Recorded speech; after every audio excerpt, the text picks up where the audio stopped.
विभिन्न स्थानों से आए गायत्री परिवार के सभी सम्मानित कार्यकर्तागण, साधकगण, भाइयों बहनों, प्यारे मित्रों, आज सौभाग्य की घड़ी में और संक्रमण की घड़ी में हम लोगों की मुलाकात हो रही है।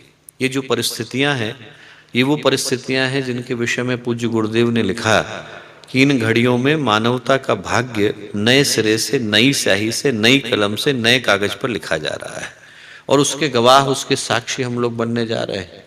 सही अर्थों में यदि सोच करके देखें तो ये घड़ियां परिवर्तन की, बदलाव की और क्रांति की घड़ियां हैं। विचार क्रांति की, युग क्रांति की, युग को बदल देने की घड़ियां हैं। और जो क्रांतियां होती हैं वो अतीत से सीख लेकर भविष्य की ओर दृष्टि रखकर वर्तमान की पृष्ठभूमि में लड़ी जाती हैं। तो यदि हमें इस क्रांति में सफल होना है तो पहले की गलतियों से सीखने की, भविष्य का निर्धारण करने की और वर्तमान का सही चुनाव करने की आवश्यकता है। कभी हम लोग अकेले में ठहरे, अपने अपने जीवन के उलझनों से दूर निकलकर वर्तमान समय की समीक्षा करें तो हम पाएंगे कि जो आज की घड़ियां हैं वही घड़ी हैं जिसमें महाभारत की विषम परिस्थितियों के मध्य में, भीषणता भयावहता के मध्य में भगवान ने पूरी सृष्टि का सबसे महत्वपूर्ण ईश्वरीय संदेश सुनाया, जिसको हम गीता के नाम से जानते हैं। और जो गीता की परिस्थितियां थी, महाभारत की परिस्थितियां थी, वो लगभग वैसी ही परिस्थितियां थी जैसे आज की। भारत जो था वो छोटे छोटे टुकड़ों में, वर्गों में, वर्णों में, जातियों में, सामंतवादी व्यवस्थाओं में बदल चुका था। लोग सोचते हैं महाभारत का अर्थ युद्ध है। महाभारत का अर्थ युद्ध नहीं। भगवान उस सारी अव्यवस्था को तोड़कर एक भारत, अखंड भारत, महाभारत बनाना चाहते थे। महाभारत का अर्थ युद्ध नहीं, महाभारत का अर्थ है कि उस पूरे नवीन भारत का, अखंड भारत का निर्माण जो छोटे छोटे हिस्सों में बदल गया था, इतनी छोटी छोटी व्यवस्थाएं आ गई थी। और उसके लिए जो भी सृजन का मार्ग है वो ध्वंस की घड़ियों से होकर के गुजरता है। भगवान को न चाहते हुए भी धर्म क्षेत्र को कुरुक्षेत्र में बदलना पड़ा और वहां पर रणभेरियां बजने लगी। भगवान का पांचजन्य गूंजा, अर्जुन का देवदत्त गूंजा, युधिष्ठिर का अनंत विजय गूंजा, भीम का पौंड्र गूंजा, सुघोष, मणिपुष्पक, नकुल और सहदेव के गूंजे और आसमान कांप उठा दोस्त। और कांपते आसमान के साथ साथ वहां का जो मुख्य योद्धा था अर्जुन, उसका मन भी कांपा। और कांपते अर्जुन के मुंह से निकला, सीदंति मम गात्राणि मुखम च परिशुष्यते। हाथ पैर कांप रहे हैं, मुंह सूख रहा है, बोला जा नहीं रहा। भगवान कुछ समझ में नहीं आ रहा है, क्या करूं। उसने रथ के पिछले हिस्से का चयन किया, अपने गांडीव को नीचे रख दिया। अब लड़ाई नहीं, अब मेरे से लड़ा नहीं जाएगा, अब तो आप यहां से बाहर निकलने का कोई मार्ग बताइए। और उस कांपते अर्जुन के मन को सांत्वना देने के लिए भगवान के मुंह से जो शब्द निकले, उसी को हम श्रीमद् भगवत गीता के नाम से जानते हैं। पूरी गीता तो यहाँ कह पाना संभव नहीं, पर मेरी दृष्टि में गीता का जो सबसे निर्णायक क्षण आया है वो 11वें अध्याय में आया है। 11वें अध्याय में भगवान ने अपना विराट रूप दिखाया और भगवान के मुख से निकला, कालोस्मि लोक क्षयकृत प्रवर्धो। मैं महाकाल हूं, लोकों को नष्ट करने की सामर्थ्य रखता हूं और अभी इन लोगों को मारने के लिए यहां आया। तलवार निकली है कमीज का बटन ढाकने के लिए। वो महाकाल जो लोगों को नष्ट कर सकते हैं, वो कुछ लोगों को मारने के लिए आए। तो भगवान की जीत तो सुनिश्चित है। मैं वेता निहिता पूर्व में, ये सारे के सारे लोग जो तुझे दिखाई पड़ रहे हैं, इनको मैं पहले ही मार चुका हूं। निमित्त मात्रम भव्य सव्य साचिन। सव्य साची, तू तो उठ, यश को प्राप्त कर, तीर को चला और निमित्त बन। वो जो निमित्त बनने की घोषणा है वो गीता की सबसे महत्वपूर्ण घोषणा है। इससे पहले का अर्जुन और बाद का अर्जुन पूरी तरह बदल गए। वो अर्जुन जो बात बात में संदेह करता था, शंकाएं करता था, प्रश्न उठाता था, आप तो अभी कहे हैं, भगवान सूर्य तो कब कहे हैं, आप कहते हैं आपने भगवान सूर्य को ज्ञान दिया, कब दिया, ऐसे प्रश्न करने वाला अर्जुन, इसके तुरंत बाद का आप श्लोक उठा करके देखिए और क्या कहता है भगवान। जाने में अनजाने में, हंसते बोलते, उठते बैठते, खाते पीते, जागते सोते, मुझसे आपके लिए मजाक में या जानबूझकर कुछ ऐसा निकल गया हो जिससे आपकी हानि होती हो तो मैं क्षमा मांगता हूं। वो सखा अर्जुन शिष्य अर्जुन में बदल गया है। वो जो गीता का क्षण है दोस्तों, वो गीता का सबसे महत्वपूर्ण क्षण है। और हम लोग यही सोच करके देखें कि शारदा विहार का मैदान महाभारत का रण है। गुरुदेव भगवान कृष्ण के रूप में खड़े हैं, हम लोग अर्जुन के रूप में उनके सामने अपने अपने मन की व्यथा को व्यक्त कर रहे हैं और गुरुदेव कह रहे हैं चिंता मत करो, खड़े हो, यश को प्राप्त करो। ये जो युग निर्माण का काम है मैं पहले ही करके रख चुका हूं, तुमको सिर्फ निमित्त बनने की आवश्यकता है। दोस्तों, आज की पुकार निमित्त बनने की पुकार है। जो दीप यज्ञ की पुकार है वो निमित्त बनने की पुकार है। व्यक्ति सब कुछ बन जाता है पर भगवान के हाथ की कठपुतली नहीं बन पाता। और जो भगवान के हाथ की कठपुतली बन पाता है, जो भगवान कृष्ण की बांसुरी बन पाता है, जो उनके आगे अपने आप को समर्पित कर पाता है, जिसकी अपनी इच्छाएं, जिसकी अपनी कामनाएं, जिसका अपना आग्रह, जिसका अपना दुराग्रह परमात्मा के आगे पूरी तरह से चला गया है, सर्वारंभ परित्यागी सर्व संकल्प विसर्जित। भगवान कहते हैं कि भगवान का भक्त कौन हुआ? जिसने कोई आग्रह नहीं किया, जिसने कोई शुरुआत नहीं करी, जिसने कोई संकल्प नहीं लिया। मैं लेने वाला कौन होता हूं? भगवान है, वो सारे संकल्पों को ले रहे हैं, सारे संकल्पों को पूरा करेंगे, मैं उनके हाथ का निमित्त भरूं। और जैसे ही भावना आती है दोस्तों, वैसे ही व्यक्ति के जीवन में चमत्कार घटित होता है। जो आज का दिन है वो याद दिलाने आया कि भगवान हम में से हर एक को पुकार रहे हैं और कह रहे हैं कि हमें निमित्त बनने के लिए आगे आने की आवश्यकता है। युग निर्माण का कार्य विशाल है, इसमें कोई शंका नहीं, पर इसको पूरा वो व्यक्ति कर पाता है दोस्तों जो गुरुदेव की हाथ की उंगली को थामना जानता है। जिसने गुरुदेव के हाथ की उंगली को थाम लिया वो तो पकड़ा रहे हैं, हम लोग पकड़ने के लिए तैयार हैं कि नहीं? जो पकड़ने के लिए तैयार है, जो गुरुदेव के आगे अपने जीवन को पूरी तरह से समर्पित करने के लिए तैयार है, दीपक की तरह जलने के लिए तैयार है दोस्तों, उसके घर में भी उजाला होता है और वो दूसरों के घर में भी दीपावली मनाता है। दोस्तों, आज का दिन उसी पुकार को लेकर के आए। इतिहास को आप उठा करके देखिए, आप इतिहास को उठा करके देखेंगे, कोई गीता के पहले अध्याय को उठा करके देखे और बाकी के अध्याय उसके हाथ से फिसल जाए, कहीं समुद्र में बह जाए, तो उसको भरोसा भी नहीं होगा कि वही अर्जुन जो पहले अध्याय में अपने धनुष को गिरा करके बैठ गया है, हाथ पैर कांप रहे हैं, इसके मुंह से आवाज नहीं निकल रही, इसी ने महाभारत के रण को जीता है। पहले अध्याय को देखकर अंतिम का अंदाजा व्यक्ति नहीं लगा पाता है। कोई अब्राहम लिंकन के पहले इलेक्शन को देखे, पहले इलेक्शन में उनके घर वालों ने उनको वोट नहीं डाले थे, 3 वोट मिले थे। आप जरा सोच करके देखो, इतिहास के सबसे प्रसिद्ध राष्ट्रपति के रूप में जाने गए 15 बार फेल होने के बाद। और आप जरा सोच करके देखो, कोई पहला इलेक्शन देखे तो इस बात पे भरोसा नहीं कर पाएगा कि वही अब्राहम लिंकन है जिनने आगे चल करके इतिहास को रचा। महर्षि अरविंद ने एक जगह पर लिखा है कि भगवान को ये आदत है कि वो सारी परीक्षाएं लेने के बाद अंत में निर्णायक के रूप में आते हैं। जो सारी परीक्षाओं से गुजरने के लिए तैयार होता है दोस्तों, उसके जीवन में चमत्कार घटित हो पाते हैं। अभी की यात्रा वही संक्रमण की यात्रा है। 1987 की मुझे घटना याद आती है, गुरुदेव ने गोष्ठी बुलाई और गोष्ठी में क्या होता है कि लोग आते हैं, धीरे धीरे बैठते हैं, सबसे पूछा जाता है कि भाई अरे वो कहाँ रह गए, वो कहाँ रह गए। कुछ नहीं हुआ, लोग आकर के बैठे भी नहीं थे। गुरुदेव ने अपनी बात कहनी शुरू करी और क्या बोले, बेटा हमारा युग निर्माण का जहाज आज अपनी जगह से छूट गया है, अब इसको इसके लक्ष्य पर पहुंचने से कोई रोक नहीं सकता है, ये अपने लक्ष्य को छू करके आएगा। रास्ते में आंधियां आएंगी, तूफान आएंगे, जहाज जोर जोर से हिलेगा, पैर जमा के रखना, मैं सब ठीक कर दूंगा। रास्ते में अचक मचक करने वाले गाड़ी का एक्सीडेंट करा करके रहते हैं और उन बातों को मैं भगवान के वचन की तरह से मानता हूं। आंधी तूफान आएंगे आएंगे, गुरुदेव ने हमको एक ही काम दिया है, पैर जमा करके रखना, वो सब ठीक कर देंगे। वो जब ठीक करने वाले हैं दोस्तों, तो हमारे हिस्से की जिम्मेवारी क्या पड़ती है? हमारे हिस्से की जिम्मेवारी पड़ती है कि हम लोग एक अबोध बालक की तरह से अपने आप को गुरुदेव के हाथों में सौंप दें। वो जानते हैं कि जीवन के पथ को किधर से लेकर के चलने की आवश्यकता है। ये जो कहानी है दोस्तों, इस कहानी को मैं इस उद्देश्य के साथ बता रहा हूं कि यहां पर बांसुरी बजाता कोई भी दिखे, राग किसी के भी मुंह से निकल रहा हो, बजाने वाला एक ही है। उधर की तरफ जो बैठा है वही बजाने वाला, निकलता किसी के भी मुंह से दिखे, बोलता कोई भी दिखाई पड़े, वहां पर एक ही जगह से सारे राग निकल करके आ रहे हैं। और जिसके मन में विश्वास आया वो अपने आप को पूज्य गुरुदेव की योजना का निमित्त बनाता है, और वो हमारे जीवन में आया दोस्तों, तो उससे बढ़कर के सौभाग्य नहीं हो सकता। व्यक्ति के पास योग्यता होती है, व्यक्ति के पास प्रतिभा होती है, व्यक्ति के पास क्षमता होती है, व्यक्ति के पास सामर्थ्य होती है। ऐसा नहीं है कि महाभारत के युद्ध में अर्जुन से ज्यादा कुशल धनुर्धर नहीं थे, कर्ण थे, कृतवर्मा थे, सात्यकी थे, यशोवर्मा थे, एक द्रोणाचार्य थे, कृपाचार्य थे, एक से एक बढ़कर के योद्धा विद्यमान थे।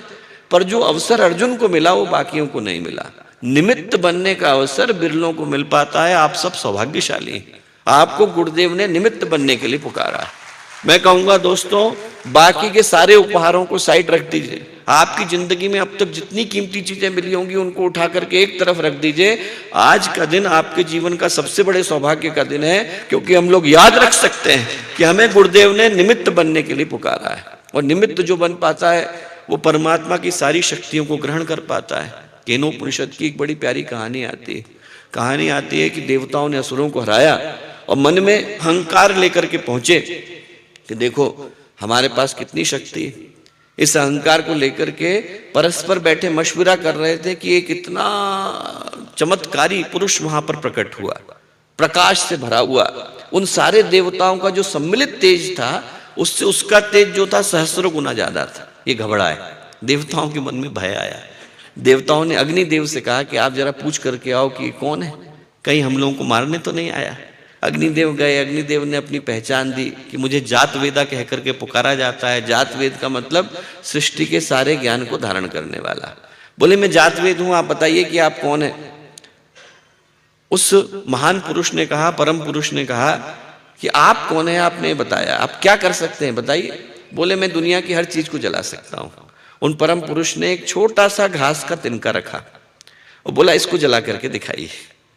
पूरा जोर लगाने के बावजूद अग्निदेव उसको जला नहीं पाए। वायुदेव गए, उनने कहा मैं मातरिश्वा हूं, बिना आधार की कोई चीज खड़ी होती है उसको उड़ा करके ले जाता हूं। मेरे पास इतनी शक्ति है कि आंधी तूफान, मैं चक्रवात ला सकता हूं, हरिकेन ला सकता हूं, शहरों के शहरों को उजाड़ सकता हूं। उनने एक घास का तिनका रखा, परम पुरुष ने इसको उड़ा के दिखाई। पूरा जोर लगा दिया, लगाने के बावजूद उसको नहीं हिला पाए। घबरा करके माँ भगवती के पास गए, माँ गायत्री के पास गए, उनसे पूछा कि वो कौन है। माँ गायत्री बोली, माँ भगवती बोली, माँ भवानी बोली, अरे वो वही है जिनसे तुम लोगों का तेज आता है, वो परमात्मा है। तुम लोगों के अंदर जो शक्ति है वो उन्हीं की प्रदत्त करी हुई। प्रथमम विदंचाकार ब्रह्मेति, उपनिषद कहते हैं वो जो सबसे पहले थे, जिनके कारण तुम हो, जिनके कारण मैं हूं, जो सबसे बाद में रहने वाले हैं, उनकी शक्ति से सारी दुनिया चलती है। दोस्तों हम लोग आते हैं चले जाते हैं, बल्बले की तरह से उठते हैं खत्म हो जाते हैं। हम लोगों का जीवन मूल्य का नहीं है, जो मूल्य के है उधर बैठे हैं, और जो मूल्य के हैं उनकी ओर से मैं आपसे कहता हूं दोस्तों कि आज का दिन हम लोगों को निमित्त बनने के लिए पुकार रहा है। और क्यों पुकार रहा है? क्योंकि ये घड़ी बड़ी वेदना की घड़ी है दोस्तों। इस समय में इंसान के जीवन का सबसे बड़ा दुर्भाग्य घट रहा है। और दुर्भाग्य क्या घट रहा है? दुर्भाग्य ये घट रहा है कि बाहर की चीजों को पाने की दौड़ में हम भीतर की चीज के मूल्य को गंवा करके बैठे हैं। पद मिल जाए, पैसा मिल जाए, प्रतिष्ठा मिल जाए, सम्मान मिल जाए, उसके लिए व्यक्ति अपनी आत्मा को दांव पर लगाने के लिए तैयार है। न जाने कितने जन्मों के शुभ कर्मों को दांव पर लगाने के लिए तैयार है। अपने अंदर की अच्छाई को, अपने अंदर के गुणों को, परमात्मा के प्रति समर्पण को, परिवार के प्रति प्रेम को, समाज के प्रति निष्ठा को, देश के प्रति भाव को व्यक्ति दांव पर लगाने के लिए तैयार है 2 रुपयों के खातिर। आप जरा उठा करके देखिए, हर चीज की भाषा, हर चीज की सोच ये हो गई है कि बदले में मिलेगा क्या। बच्चे को पढ़ने भेजना है स्कूल, मिलेगा क्या? व्यक्ति पहले ये सोचता है कि बनेगा क्या। अरे भैया पढ़ने जा रहा है, पढ़ना अपने आप में वरदान है। क्या बनेगा, अमेरिका जाएगा नहीं जाएगा, इससे क्या फर्क पड़ता है। पढ़ना अपने आप में वरदान है। व्यक्ति वहीं पर सोचता है बनेगा क्या, मिलेगा क्या, भगवान के द्वार में तो खड़े हैं, हमारा होगा क्या। आदमी ने हर चीज को व्यवसाय बना लिया, और जो व्यवसाय है उसका दुष्परिणाम क्या है? दुष्परिणाम ये है दोस्तों कि बाहर से सब कुछ मिल जाता है और भीतर से अतृप्ति, असंतोष, अभाव की आग व्यक्ति को इस तरीके से झुलसाती है कि व्यक्ति सब कुछ पाने के बाद भी अंदर छटपटाता रहता है। बाहर से पैसों के अंबार लगे हैं, अंदर से आदमी जो है मन में 2 घड़ी के चैन के लिए, 2 घड़ी के प्रेम के लिए तड़पता घूम रहा है। हम लोग अफ्रीका में गए, वहां के सबसे बड़े जो धनाढ्य व्यक्ति थे मिलने के लिए आए, अपने घर ले गए। उनका 190 या 90 भगवान जाने कितने कमरों का मकान है। अफ्रीका का कहते हैं, ईस्ट अफ्रीका का सबसे बड़ा मकान। इतना बड़ा मकान था कि उसमें घुमाने के लिए उनने गाड़ियां चला रखी हैं, गोल्फ कार्ट से अपना घर घुमवाते हैं। और इतने दुखी, उनके 2 बच्चे, पति पत्नी रह रहे हैं, बच्ची जो है उसी घर में रहती थी, बात नहीं करती थी। उनका जो लड़का था वो केन्या में रहता था। उस समय में, आज से 8-10 साल पहले की बात मैं बता रहा हूँ, हर हफ्ते $24,000 भेजते थे। आप सोचिए $1 लाख कोई भेज रहा हो हर महीने, और तब भी वो लड़का उनसे बात नहीं करता था। $1,00,000 भेजने के बाद बात नहीं करता। आंख से आंसू रुकने का नाम ले लेते थे। पति पत्नी दोनों के दोनों विकल, बाहर तो अथाह पैसा पड़ा है, अंदर 2 मिनट का चैन नहीं है, अपना कहने को कोई नहीं, पोते पोती बात नहीं करते हैं, दुखी, इतने दुखी व्यक्ति।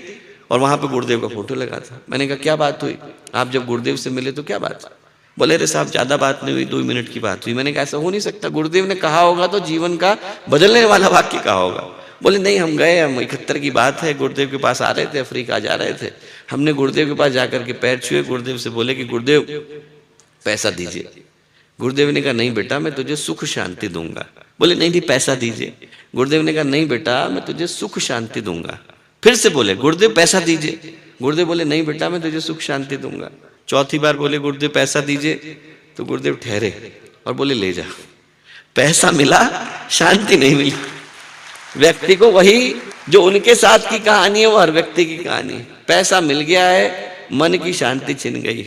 सब कुछ आ जाने के बावजूद 2 मिनट की मुस्कान के लिए व्यक्ति तड़पता घूमता है। अपना कहने के लिए व्यक्ति नहीं है, भरोसा बांटने के लिए इंसान नहीं है। किसके पास बैठे, किससे बात करे? आप किसी के कंधे पर हाथ रख करके देखो, आदमी बिलख करके रोने लगेगा, इतना अंदर तक भरा हुआ है। अपना कहने के लिए कोई नहीं है। परिवार तो है, बस कन्वीनियंट अरेंजमेंट है, रहने को तो भैंस और भेड़ भी रह रहे हैं एक बाड़े में, पर मौका मिलता है तो एक दूसरे को सींग गड़ाए बगैर नहीं रहते हैं। वैसे ही इंसानियत हो गई। आज इंसान रहने को साथ रह रहा है, पर मौका मिल जाए तो व्यक्ति दूसरे को गला दबाए, उसको नीचा दिखाए बगैर मानेगा नहीं। और इसका परिणाम क्या है?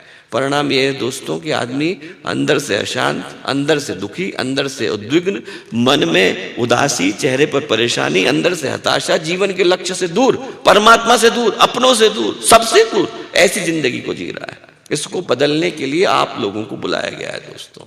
जो बुलाया गया है वो इसलिए बुलाया गया है कि समाज को नई दिशा, नई प्रेरणा, नया प्रकाश, नई पवित्रता देने की आवश्यकता है। और जब तक वो संकल्प हमारे भीतर से नहीं आएगा, वो सोच हमारे भीतर से नहीं आएगी, हमारे अंदर ये चाहत नहीं आएगी, हमारे अंदर ये भावना नहीं आएगी कि इस समाज को दूर करने के लिए हम में से हर एक का हाथ उठना जरूरी है। एक व्यक्ति का उठे जरूरी नहीं, हर व्यक्ति का हाथ ऊपर उठना जरूरी है। और इस भाव के साथ उठना जरूरी है कि समाज को बदलने के लिए हमारी यात्रा, हमारी क्रांति, हमारा परिवर्तन अभी इसी क्षण से शुरू होता है। दोस्तों वो पुकार लेकर आज का दीप यज्ञ आया। मैं कहूंगा दोस्तों हम लोग यहाँ पर आए, गुरुदेव के निमित्त बन करके जाएं, गुरुदेव की योजना के प्रतिनिधि बन करके जाएं। और निमित्त बनने के लिए क्या करने की आवश्यकता है? मैं कहूंगा कि जो पहला सूत्र लेने की आवश्यकता है वो ये कि हम गुरुदेव को अच्छे से जाने और लोगों को बताएं। लोग गुरुदेव को जानते हैं, पर मैं कहूंगा कि जानने के लिए जितना जानते हैं शायद उतना पर्याप्त नहीं। हम गुरुदेव के जीवन को समग्र रूप से जानें। पहला जो वाङ्मय का खंड है उसको अच्छी तरह से पढ़ करके देखें, हमारी वसीयत और विरासत को अच्छी तरह से पढ़ करके देखें। जितना गहराई के साथ जाएंगे दोस्तों, उतना हम उस दर्द को लेकर के लौटेंगे जो गुरुदेव के जीवन में था और गुरुदेव ने हम लोगों को बांटा। कोई व्यक्ति ऐसे जीवन को जीता है कि आप जरा सोच करके देखो, अपनी युवावस्था को कोई इस तरीके से गुजारता है? 15 वर्ष की आयु में जौ की रोटी पर, जहाज पर, वो भी इस तरीके से बांट कर, एक नहीं गायत्री के 24 महापुरुष शरण, एक बार नहीं 24 बार करना, और अपने लिए नहीं समाज के लिए करना। आप जरा सोच करके देखो। बहुत सारे महापुरुष धरती पर आए, बहुत सारे गए दोस्तों। बहुत सारे महापुरुष जो हैं वो बड़े लोगों के लिए काम करके गए, छोटे छोटे व्यक्ति के लिए काम करना, गांव का अंतिम व्यक्ति उसके लिए काम करना, वो काम गुरुदेव करके गए। भारत के बड़े प्रसिद्ध व्यक्ति नाम नहीं लूंगा, उनने मुझको बताया कि गुरुदेव उनके यहाँ आए गांव में, उनके गुजरात में 5 दिन रहे। तो मैंने उनसे पूछा कि गुरुदेव के पास आप 5 दिन रहे, किस चीज ने सबसे ज्यादा प्रभावित किया? तो उन्होंने जो बात कही वो हम लोगों के सबके साथ घटी, पर हम लोग महसूस नहीं कर पाते। उन्होंने कहा गुरुदेव जब हमारे गांव में आए तो गांव में आते से ही जब सब लोग प्रणाम करने के लिए गए तो गुरुदेव ने सबको बुलाया और बुला करके क्या पूछा, यहाँ का सबसे गरीब आदमी कौन है? बाकी के लोग आते थे, वो ये पूछते थे सबसे ज्यादा धनी व्यक्ति कौन है? बोले पहली बार हमने ऐसा संत देखा जिसने आकर के पूछा कि इस जगह का सबसे गरीब व्यक्ति कौन है। और जो 4 व्यक्ति गरीब निकल करके आए, एक माली निकले, कंडक्टर निकले, उन 4 लोगों को गुरुदेव ने पुष्प दिया, अक्षत दिया, जल दिया और संकल्प लेने को कहा। बोले बेटा अब तुम्हारे संकल्प के ऊपर भगवान का संकल्प आकर के जुट गया है, इस जगह का शक्तिपीठ आप चारों को मिलकर के बनाना है। और बोले इसकी प्राण प्रतिष्ठा करने के लिए मैं आऊं। और गुरुदेव 1 वर्ष के बाद गए उस जगह पर प्राण प्रतिष्ठा करी। आप जरा सोच करके देखो, ऐसी शक्ति, व्यक्ति इतनी सारी शक्ति को लेकर के उन लोगों का कल्याण करना चाहता है जहां बदले में कुछ मिले। यहां पर उन लोगों का कल्याण करना जिनके माध्यम से समाज का अंतिम व्यक्ति परिवर्तित होता है, ये काम पूज्य गुरुदेव ने करके दिखाया और किसी ने नहीं करके दिखाया। जूनागढ़ का शक्तिपीठ बना तो जो सज्जन थे वो आ रहे थे, लाइन में लगे थे, शक्तिपीठ के संकल्प लेने वालों की लाइन लगी थी, उसमें लग गए। जब जाकर के लगे तो गुरुदेव के पास उन्हें संकल्प के लिए हाथ बढ़ाया, गुरुदेव को पैर छुए, गुरुदेव ने उनके हाथ में संकल्प का जो पुष्प था वो रख दिया। उनके पीछे जो खड़े थे उन्होंने उनका हाथ पकड़ा, बोले गुरुदेव क्षमा करिएगा, ये व्यक्ति इतना विपन्न है, इतने गरीब घर से आया है कि शाम की रोटी का इंतजाम नहीं हो पाता है, बोले आप इसको संकल्प मत दिलाइए। तो गुरुदेव क्या बोले? गुरुदेव बोले बेटा, जिसका हाथ भगवान पकड़ लेता है उसका तुझे थामने की जरूरत नहीं है।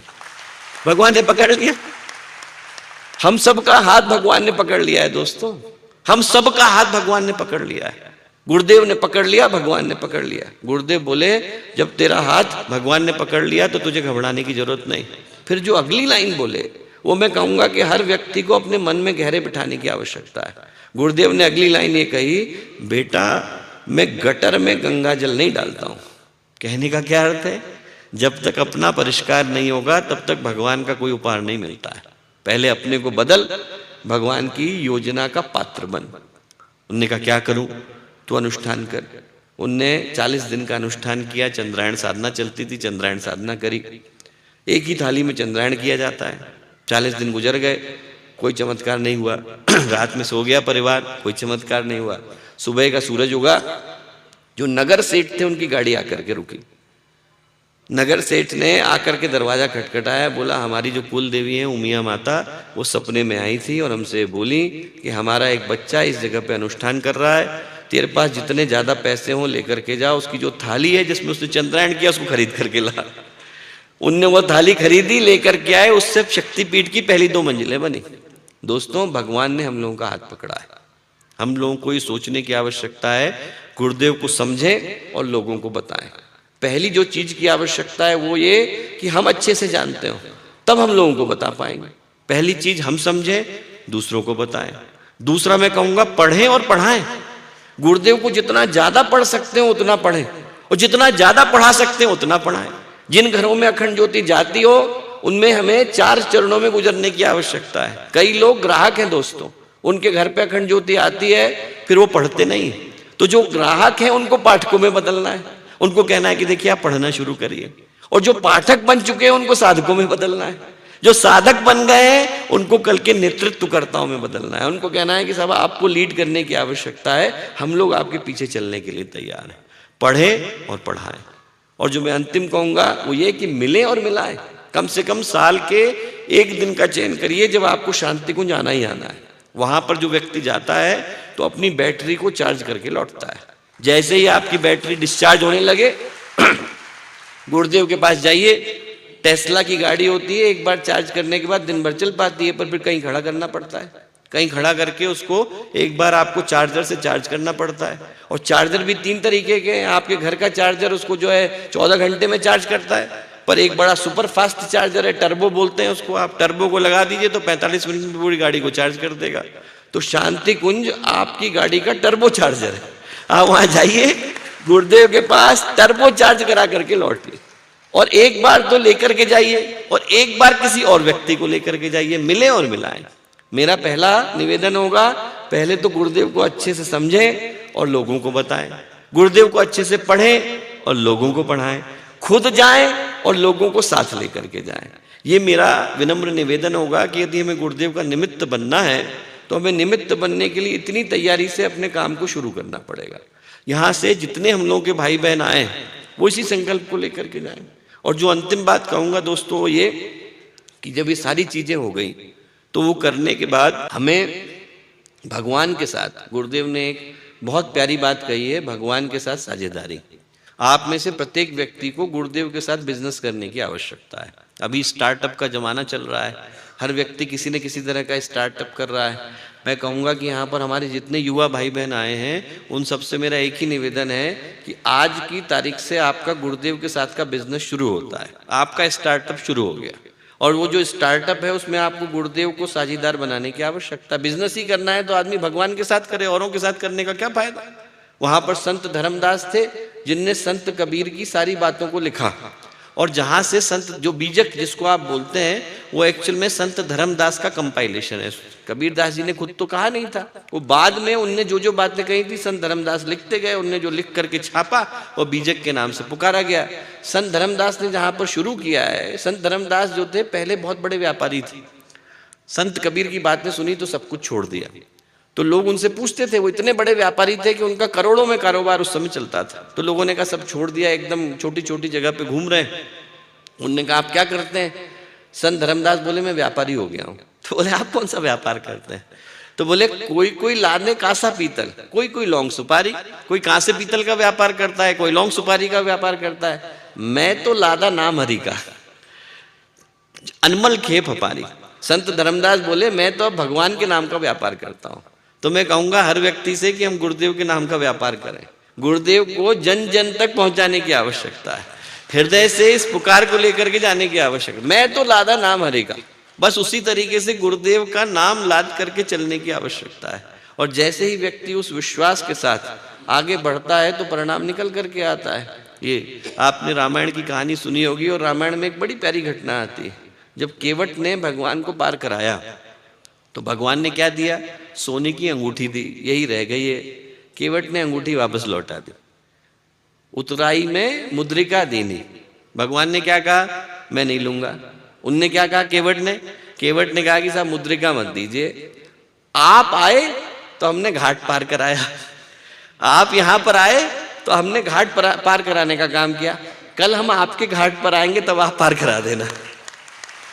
गुरुदेव से यही कहने की आवश्यकता है कि अब हमें घाट से आप पार करा देना, कल को हम आपके यहाँ आकर के खड़े होंगे, पार कराने की जिम्मेवारी आपकी।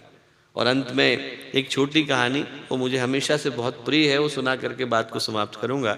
और वो कहानी सुदामा और भगवान कृष्ण की हर व्यक्ति जानता है, ऐसा कोई व्यक्ति नहीं कि नहीं जानता।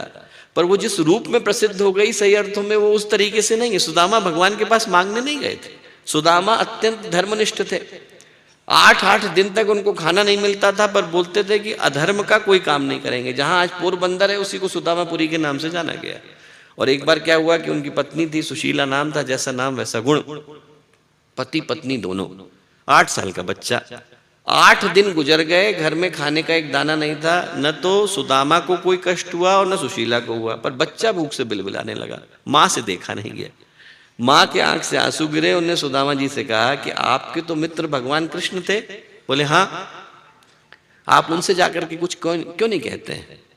तो सुदामा क्या बोले? सुदामा बोले हाँ वो लक्ष्मीपति नारायण है, पर मैं भी दरिद्र नारायण हूं। बोले मैं जाकर के वहां पर खड़ा होऊंगा। कितनी प्यारी बात बोले।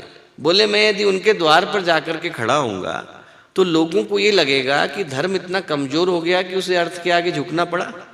बोले मैं गलत परंपरा का निर्वहन नहीं करना चाहता।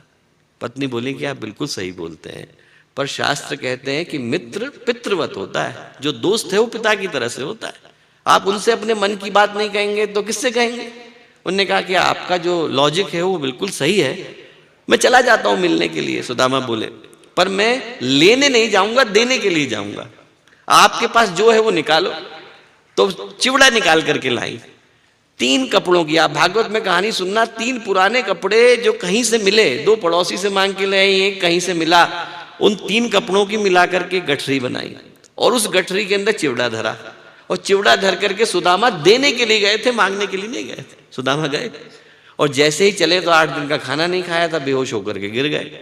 भगवान को वहीं से खबर मिली कि मेरा मित्र मिलने के लिए आ रहा है।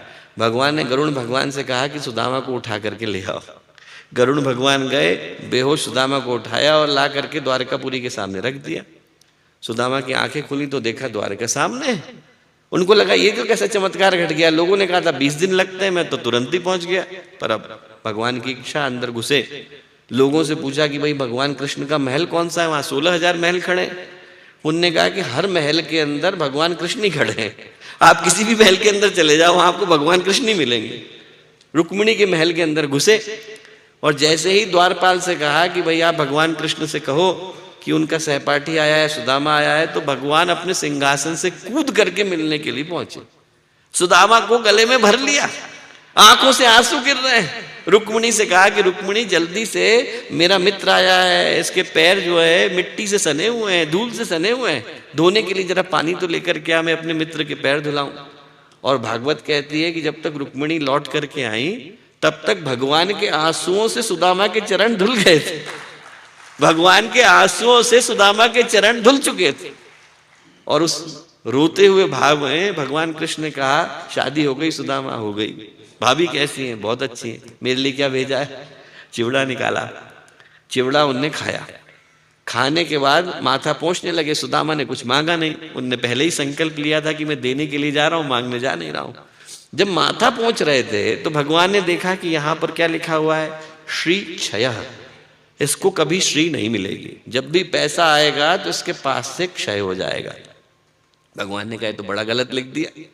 भगवान ने उसको दोबारा से मिटा करके क्या लिख दिया, यक्ष श्री, इसके पास इतनी श्री आएगी जितनी कुबेर के पास है, यक्ष के पास उतनी श्री मैं आज इसे देने का वादा करता हूं। भगवान ने भाग्य को पलटा, जहां पर श्री 6 लिखा था उसको यक्ष श्री में बदला। और जब सुदामा अपने घर को वापस पहुंचे, सुदामापुरी को देखा तो उसका सौंदर्य द्वारकापुरी के समान था। दोस्तों, भगवान के लिए जो खड़ा होता है भगवान उसके लिए खड़े होते हैं। गुरुदेव के लिए जो खड़ा होता है गुरुदेव उसके लिए खड़े होते हैं। आज का दिन आपको निमित्त बनने के लिए पुकार रहा है। दीपक के पास कोई कागज के ऊपर आग लिख दे और दीपक से चिपका करके आए तो दीपक नहीं जलता है, कहीं ना कहीं आग तो होनी चाहिए। वो आग हमारे भीतर जलती है तब जाकर के दूसरे दीपक को जला पाते हैं। आज का दिन अपने अंदर की आग को जलाने का है, ज्योति को ज्वाला में बदलने का है, गुरुदेव के निमित्त बनने का है और उस समर्पण को प्राप्त करने का है, जिसको प्राप्त करने के बाद इस दुनिया का कोई भी ऐश्वर्य आपके आगे छोटा रह जाता है। ईश्वर करे कि उस सब की प्राप्ति आपको हो। ऐसी शुभकामनाएं, ऐसी मंगल कामनाएं। हमारे YouTube चैनल शांति कुंज वीडियो गायत्री परिवार को सब्सक्राइब करें एवं बेल आइकन जरूर दबाएं ताकि गायत्री परिवार की विभिन्न गतिविधियों की जानकारी आपको मिलती रहे।